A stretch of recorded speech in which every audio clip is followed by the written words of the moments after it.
Io ero a Roma, dovevo rientrare in Sardegna e bombardavano gli aerei e le navi e mio padre mi disse non tornare.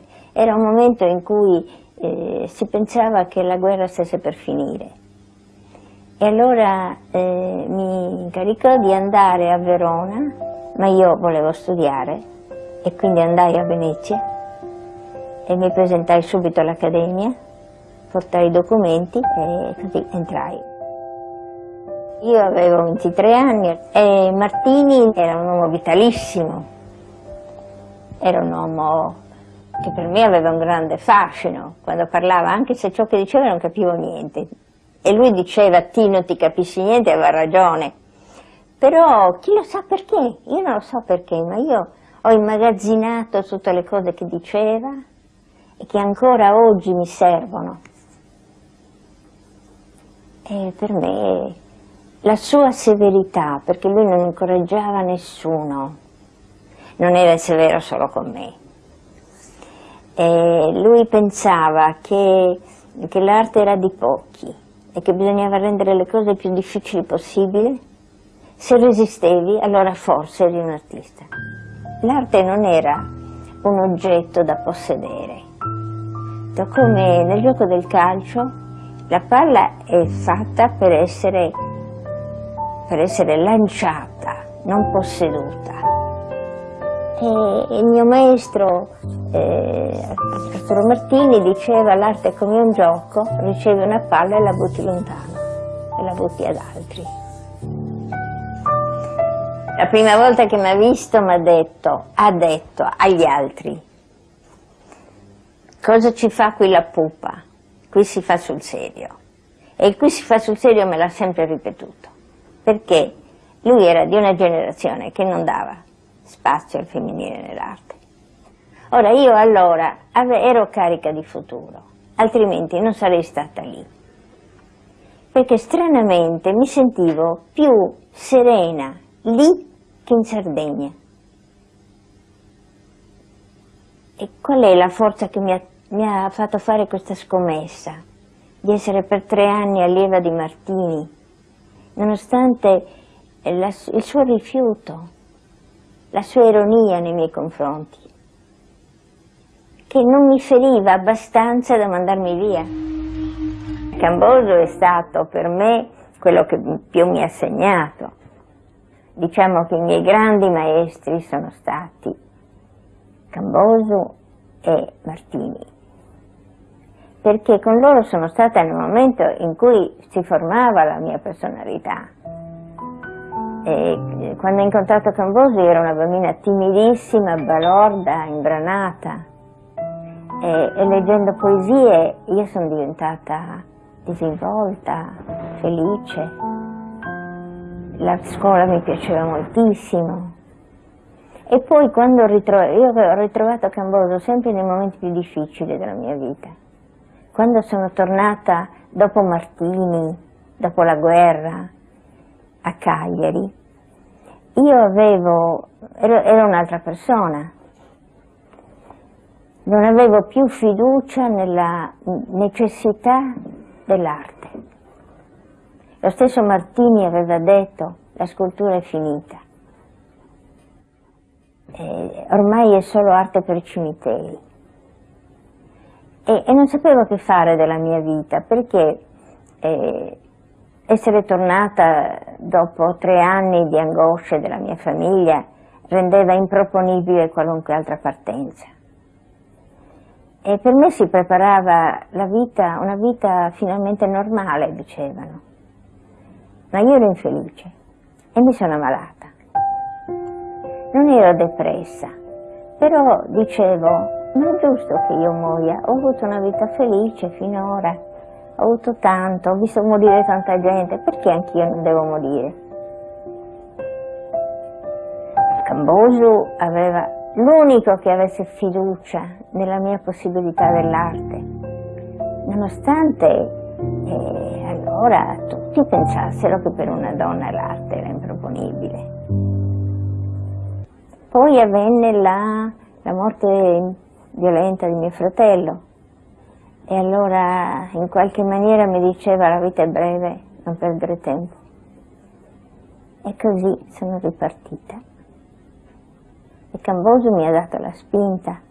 Quando io dicevo: mi dispiace tanto deludere mio padre che non mi ha mai imposto la sua volontà, ma è così preoccupato delle mie scelte, lui mi diceva: non puoi tener conto di questo, se hai una direzione vai, non guardare nulla, vai. Camboso è stato questo per me. E poi allora, penso nel 46, 47, 48, in quegli anni lì, lui aveva la convinzione che l'essere sardi, essere preistorici, essere solitari, poteva diventare un privilegio. E oggi lo sappiamo che è così. Era veramente un lungimirante straordinario. Andai a trovarlo 2 mesi prima che lui morisse, andai a trovarlo nel sanatorio di Nuoro. È un ricordo molto bello. L'ho visto addormentato e mi fece una grande tenerezza e fece una cosa che non avevo mai fatto, l'ho baciato. E lui si è svegliato con questo sguardo meravigliato: ma come ero io?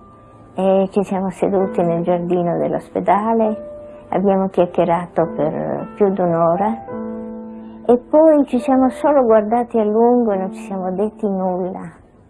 E io sono partita. Questo è stato l'ultimo incontro.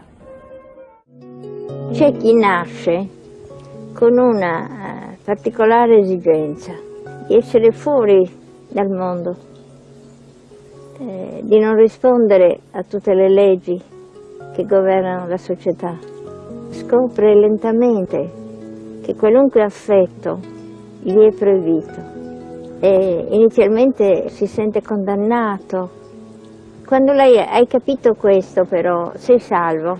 Quando hai capito che il non essere di qualcuno è essere universali, essere più vasti, e allora è la felicità.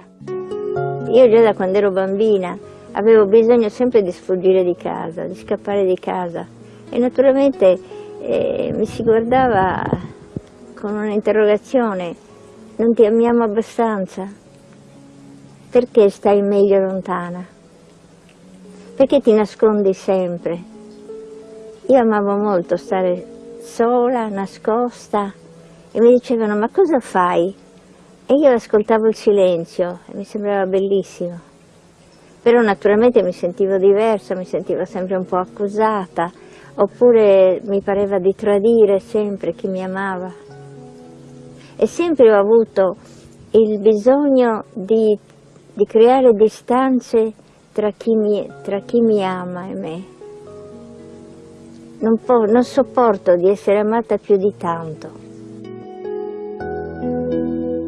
Il vero amore era quello che mi dava mio padre, che mi aiutava ad essere libera, anche essendo preoccupatissimo per me. Il vero amore è quello che aiuta l'altro ad essere libero. Bisogna trovare un compagno che sappia essere inesistente. Io ero qui ospite degli zii, ho vissuto qui tutta la mia infanzia, dai 2 anni ai 9 anni. Vicino a quel silo sono stati posteggiati 2 carrozzoni di zingari per 1 anno e mezzo. Impiegavano il loro tempo un po' nei lavori, ma anche tanto nelle acrobazie, perché erano degli acrobati e dei giocolieri, e allenavano tutti i loro bambini, che diventavano tutti giocolieri. E anch'io partecipai a tutti gli esercizi, per cui ne avevo imparati tanti, facevo spettacolo. Io avevo imparato a volare sulle punte, facevo dei grandi giri che sembrava che volassi perché mettevo solo le punte. E per me fu un periodo indimenticabile questo. Poi venne il giorno della partenza e evidentemente per me fu un dramma, Mi misi d'accordo con i loro bambini e fui nascosta in un carrozzone. La mia fuga fu scoperta solo durante la notte, i carrozzoni già partiti. Ciò che ricordo e che non ho mai dimenticato è lo sguardo degli zii, che non mi rimproverarono. Io mi aspettavo di essere rimproverata, ma mi guardarono a lungo, in silenzio. Io continuai a viaggiare su quei carrozzoni con la fantasia per anni, forse ci viaggio ancora.